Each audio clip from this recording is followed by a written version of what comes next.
Untitled is a new documentary series by and for magicians today. Come with us as real magicians and shamans discuss what works in their magical practice, how we all can make better magic, and a better world. The Magical World Project has interviewed many magicians and visited magical festivals to find where the magic is afoot. Magical power of Earth and the seasons. To increase the success of his or her work, a magician uses not only the natural elements, but the power of the seasons and the turn of the wheel of the year. Magic is in the earth and cosmos. Offerings and symbols are some of the many tools to stimulate magical powers. In the Celtic tradition, Beltane is an important festival and opportunity to connect with fairies and other energies. When you observe and take an active part in the turning of the wheel, you understand more deeply your place in the universe and who and where you are. You synchronize your energies with the greater elements and surf the magic.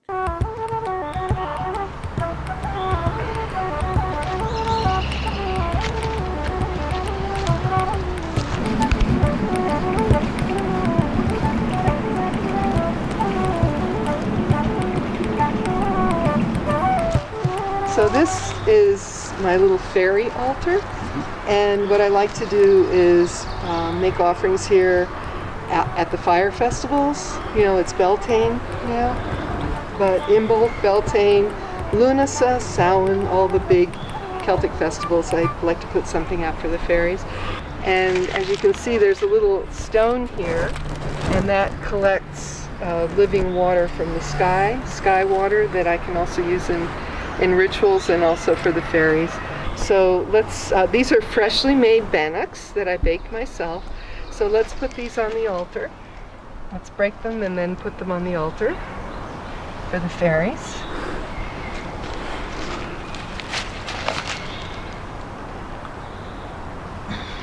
And I'd like to call them in, because I call them in as if they were cows. So, Adina Shi, Abanachta Shi. Come, get your treat. It's Beltane, it's Beltane, and this is for you. Menehune Talilakwe. Come in, this is for you. I can only answer from my own practice, my own perspective. I can't answer for witches, I can't answer for other people. I can tell you what I do.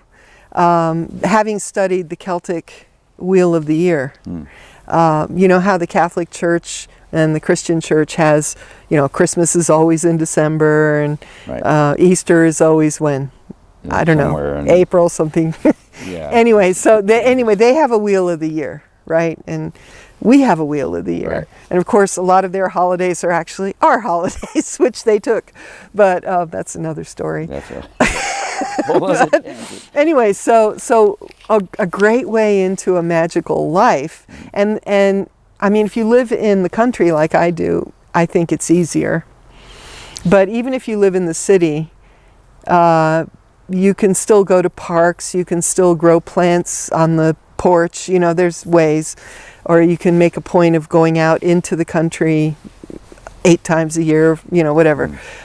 When I lived in Philadelphia, that's what we had to do. We had to drive out to the country, you know, 8 times a year, but I can just walk in my backyard. Right.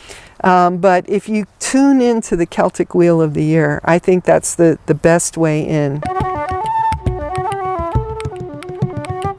And eggs are very powerful because these are fertile, organic eggs, which means they have the potential to become chickens. But because they're not being sat upon by a chicken, instead they're going to be buried in the ground. That means the energy that would have gone into making a chicken is now going to go out into the world, into the cosmos, okay? And I've done this before, and believe me, everything that I asked for, I got. And it's hard to believe now with 13 books in print, but I remember when I first started doing this, the most amazing thing I could imagine was getting a book published, you know. Right. So I took my eggs and I drew little books on the eggs, you know.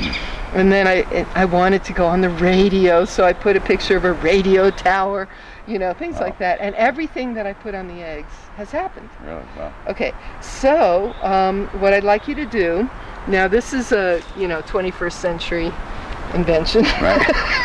but this is an old custom. And in fact, farmers used to hide eggs in the grain, in their stores of grain, because the energy that would have gone into making a chicken would go into the grain to bless it, for a better harvest. But what you're going to do is you're going to paint your wishes and desires on your egg.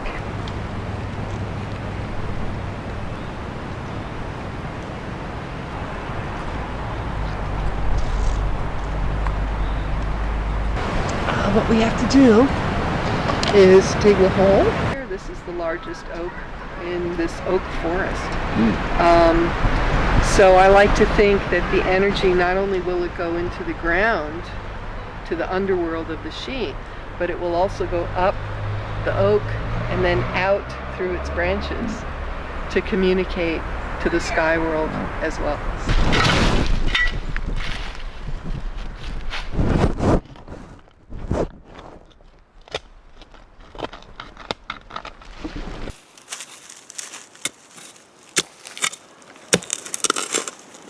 So now what I'm going to do is I'm going to make an offering to the earth.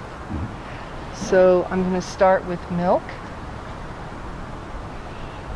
This is for the she, for all the spirits of this land. And thank you for all your gifts and everything that you've done for us. And may you bring your magic to this little working today.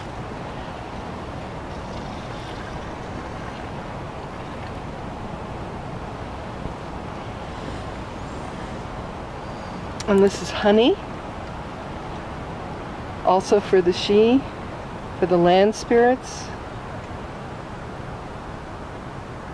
May this sweetness nourish you. May it make you happy, to keep this land happy, and all the people on it happy, and to further our working today. Place the eggs in the hole gently. Okay.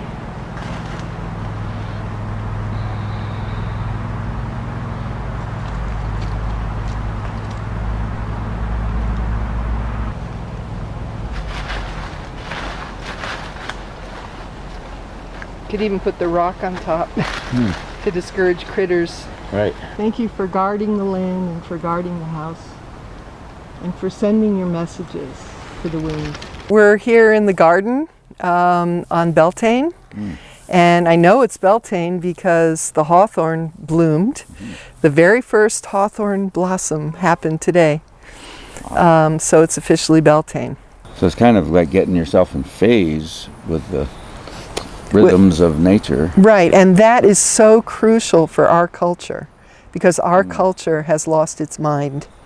Boy, and right. Because people aren't paying attention to nature anymore, and Truth. well, I shouldn't say people, because I think people are, but I think that the people that make the decisions, the leaders, the politicians are not. They're thinking about profit. They're not thinking about nature. Right. And we're not going to have a future unless we go back to our old tribal traditions, where we honor nature and we give thanks to nature and we make offerings to nature and to water and to fire and to the fairies, the spirits that grow all the plants and help us around the house.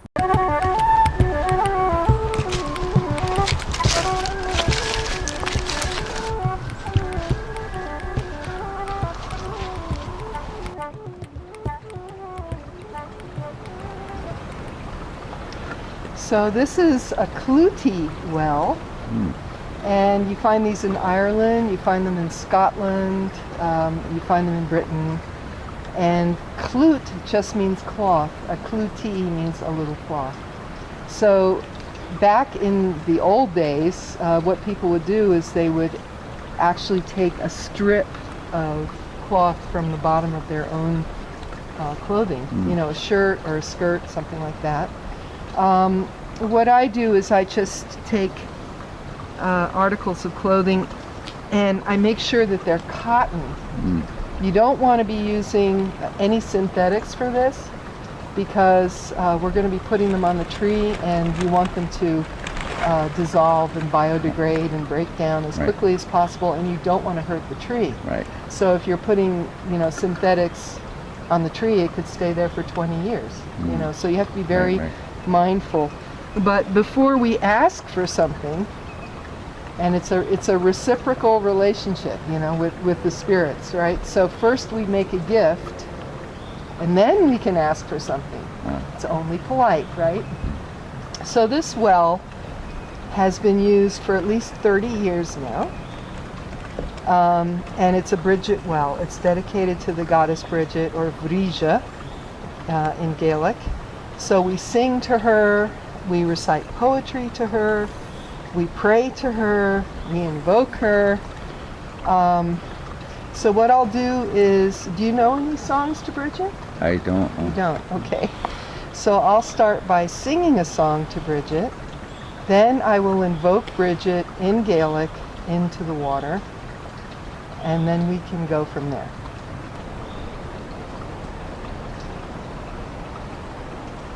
O Brigid, our heart, O brightest queen, cast your blessings unto us. We are your children, and you are our mother, so hearken unto us. You are the cauldron here in our grove, Earth Mother, inspire us. O fire of love, O fire of life, please, Brigid, come to us.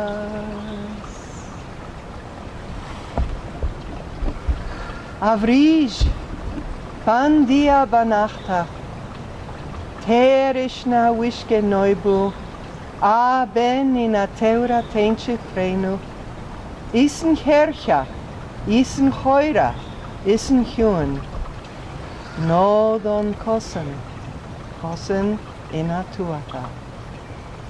O Brigid, beloved goddess, O woman of the three strong fires, fire in the cauldron, fire in the forge, fire in the head.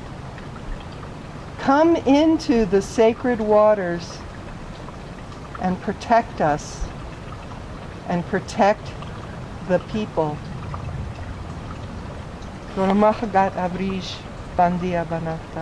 Thank you, Brigid. It's a very old tradition to silver water. That's what water likes. Water likes silver. And in fact, back in the day, when people were on an ocean voyage, if a storm came up and they wanted the waves to calm, they would silver the water to stop the storm. But what we're doing here, this water has come from there, and it's going this way. It's going downhill, and eventually it'll get to the Connecticut River, and eventually it'll get to the ocean. And so all the waters of the earth are connected. So if we make offerings to water, if we pray to water, if we sing to water, if we make offerings to water, those intentions and those prayers will inevitably get to the ocean, and then they will circle the earth. They will get everywhere. So because water likes silver, and it would be appropriate to offer jewelry also, or little silver coins.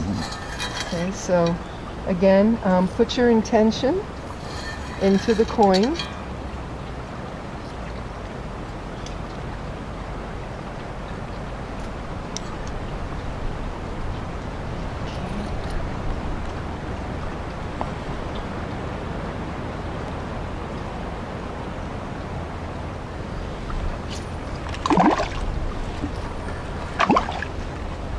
I should mention that, a lot of us still remember the concept of the wishing well. That's where this comes from. Oh, okay. This is the origin of the wishing well. And then also in Celtic thinking, water is the gateway to the underworld of the Sidhe. You know, the Shi, or the fairy realm, is under the ground. So water takes things down, you know, fire takes things up.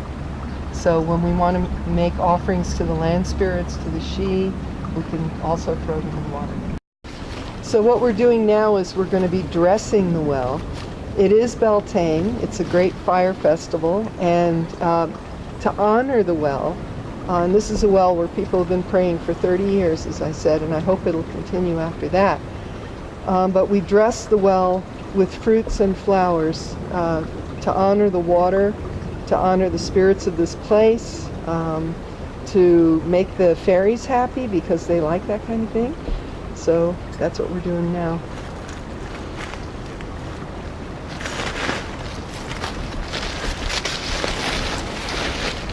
Okay, Adinashi, this is for you.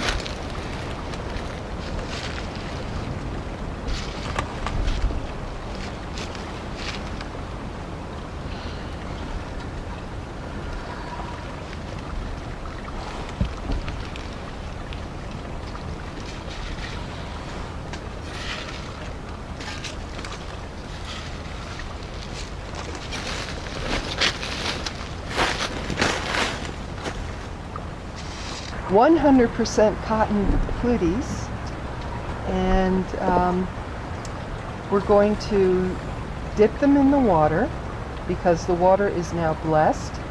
It's like holy water. Yeah. That's what that is.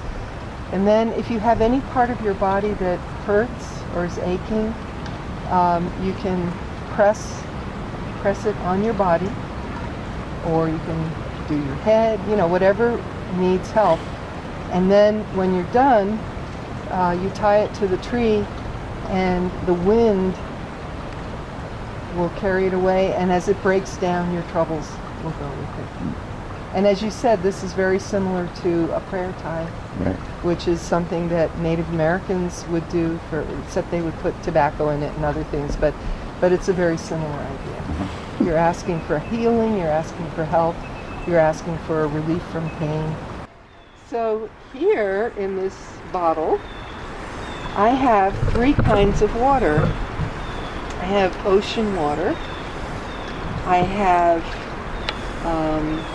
storm water, which is water collected during hailstorms, which is water that makes things happen quickly.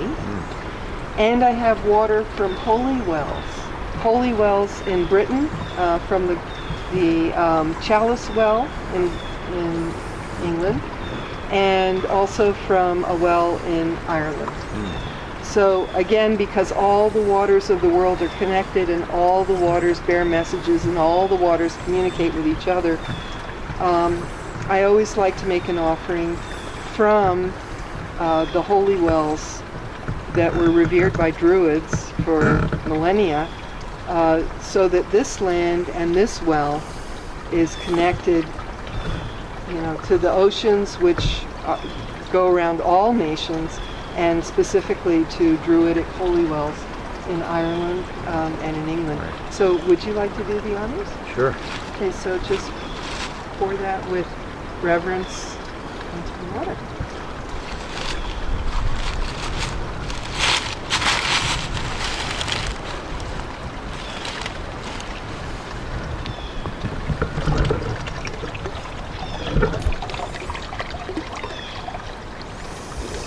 So now we're going to take our klutz down and dip them in the blessed water.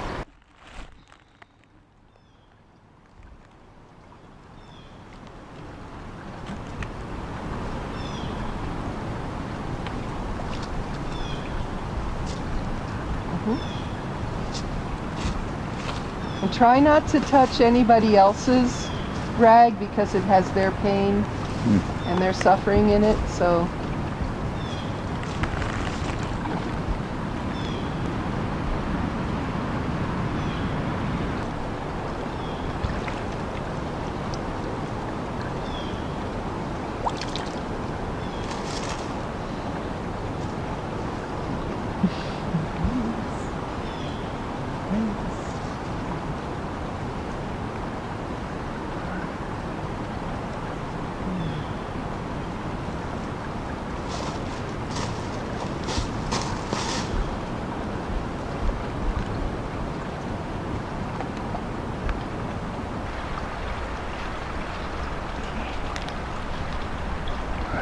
Gura Mahagat. Gura Mile Mahagat.